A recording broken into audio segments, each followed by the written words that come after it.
All right, the Miami Heat regular season has officially come to an end as the Miami Heat lose this game 118-119 against the Washington Wizards, who have nothing to play for. And also with the Miami Heat, they also technically have nothing to play for in this game, but it truly is really bummed that we lost this game.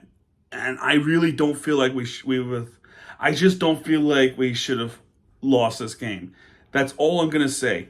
One couple of critical mistakes that led to a loss, okay?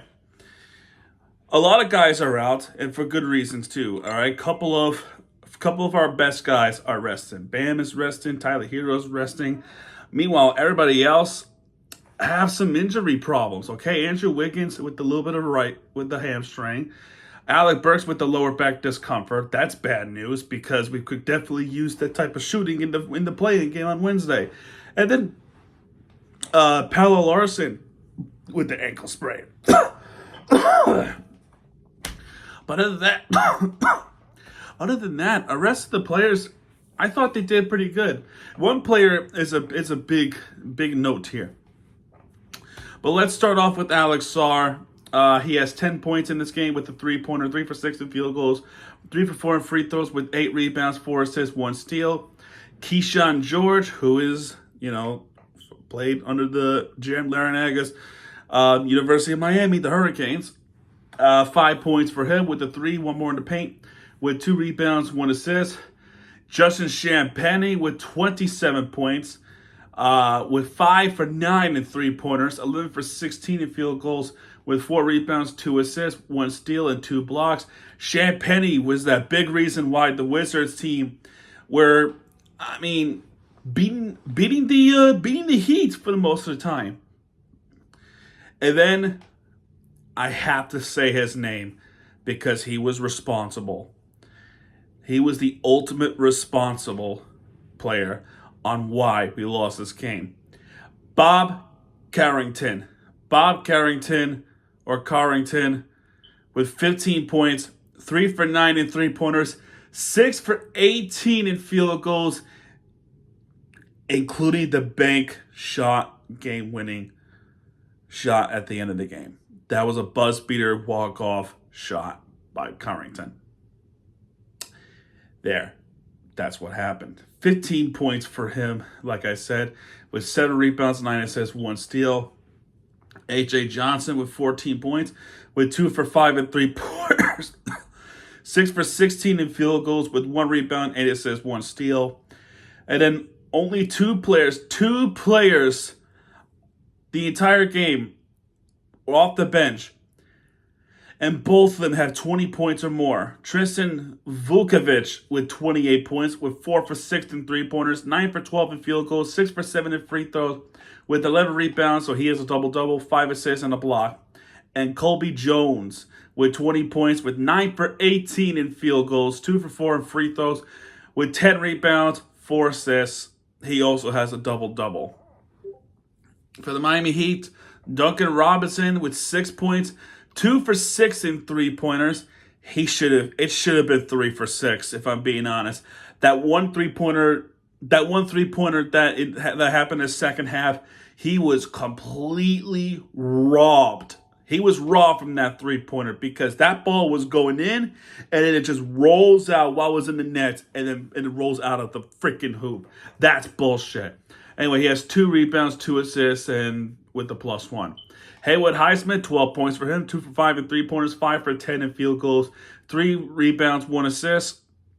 Kel'el Ware, excellent game, I think. 13 points for him. He has a 3, and it was a splash 3, too. 6 for 12, including the 3 or 4 dunks he has made. One of them, he hit his own head in the first quarter. He had that difficult angle to get that really tremendous dunk. And he hits, like this. And it hits his own head. Thankfully, he was okay, though. He does have 4 rebounds, 1 assist, 1 steal on the block. Davion Mitchell, slow game for him, just 4 points with 2 field goals, with 4 rebounds, 8 assists, though, and a steal. The best player tonight, Jaime Jaquez Jr., a career game for Jaime Jaquez. He has 41 points tonight. He has scored 40 flipping 1 points. I mean, unbelievable. The player who hardly was an impact in this season scored 41 against the Wizards. 2 for 6 in 3-pointers, 17 for 25 in field goals, including the lob, a really nice dunk, including the reverse dunk like this. That was awesome. 5 for 7 in free throws with 10 rebounds, so he has a double-double. 7 assists, he's 3 away from a triple-double. And off the bench, Keshad Johnson with 17 points. He was as athletic as he became in this game. That's why he was that big reason why the Heat Summer League team is what they were. A damn good basketball team. He brought himself 2 to 3 3-pointers, 2 for 3 3-pointers, 7 for 9, including the mini dunks, plus a foul with 8 rebounds, 1 assist, 2 steals. And Josh Christopher, we'll talk about Josh Christopher, but 17 points for him with the 3, 7 for 16 in field goals, 2 for 2 free throws with 3 rebounds, 3 assists, 4 steals, and 2 blocks. Not a bad game. Not a bad game for Josh Christopher if it wasn't for one thing. And I hate to tell you this, that cost us the game. So anyway, the Heat start off really good, and they have fallen behind the shots, and they lost the first quarter 30-28. And mainly it's most of Josh Christopher, Vukovic, Colby Jones, and Carrington and AJ Johnson. Justin Champagnie is the MVP of the game, though. Wizards had the momentum. Their largest lead, I have to tell you this. The largest lead for the Wizards is 12 points. How does that happen against a team that has one of the worst records in the league? Then in the fourth quarter, it clicked on them. Okay, the fourth quarter, they finally woke up, and they were at least be able to tie it up with Josh Christopher and Jaime Jaquez. Jaime Jaquez ties the game up, and the game was slipped away until, and there was 112-105 at that point with Vukovic just pain in the ass against the Miami Heat. And Justin Champagnie is also a pain in the ass against the Heat in the fourth quarter. Josh Christopher makes a dunk. Champagnie also makes a dunk in response. Alley-oop dunk from Keshad Johnson. Colby Jones makes both free throws. Josh Christopher makes that layup. Keshad Johnson makes a shot plus the end one. He makes that third point to tie it up. And then fouls happen. Jaime Jaquez with the free throws. And then Vukovic fouls. And the free throws were coming in for the Miami Heat. And Christopher makes both free throws. And that would have probably concluded the game, right? That would have concluded the game. The Wizards call a timeout. The Miami Heat Kaseya Center played Pepas, that classic song that the Miami Heat uses in recent years. They played that song with 8 seconds left. Then the Wizards inbounded the ball. Champagnie makes that insane 3. Now the Heat are only up by 1. Now, it wouldn't be so bad. It wouldn't be so bad to inbound the ball and get fouled, right? And it really wouldn't be much of an issue.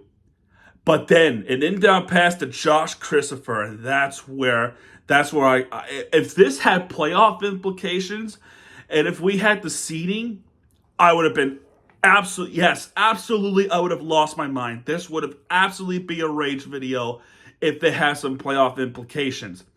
We would have, if this is a 6th seed and we lose this game and go to 7th seed, I would have been as angry as I would have been in the Heat in like a few months.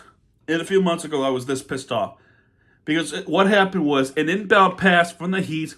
Josh Christopher caught the basketball, but then his foot touched the midcourt line, which would be a backcourt violation, and he turned the ball over. Oh my God. I mean, again, if this has everything on the line, the playoff implications, the seeding, I would have lost my marbles. And you could guess what happened next. Remember Bob Carrington? He made that insane bank shot in the paint to get that game-winning shot. He was covered. There were 2 or 3 people right in front of him. Arms were up like this, and he still made that. That is a heartbreak shot. But again, this game means shit. But I would love to have that win. To have confidence going into Wednesday. And with that shot, losing to one of the worst teams in the league, how do you have confidence for Wednesday? How the hell are you going to have confidence for Wednesday? You can't lose this game with, the amount of games the Heat blew this game, or this season alone. You can lose the game even with 8 seconds left, up by 4. I said I wasn't going to be this angry, but here I am. Anyway, that's pretty much it. Regular season is over. I'm going to end this before I get much more upset just looking at the screen here. And, yeah. I want to say this to everybody. While the regular season is coming to the end, it's been a pretty roller coaster season and you know what, though, a pretty bad season in the Heat standards. Regardless of everything, if you guys were here from start to finish, thank you all so much for watching. I know this wasn't the greatest season, and my predictions were just absolutely dead wrong. I predicted that the Heat were going to have a much better season. I predicted that Jimmy Butler was going to have a breakout season. None of those happened. None of them happened whatsoever. Instead, what we got is the Heat have a losing record. They're in a 10th seed in the play-in. Finishing the season 37-45.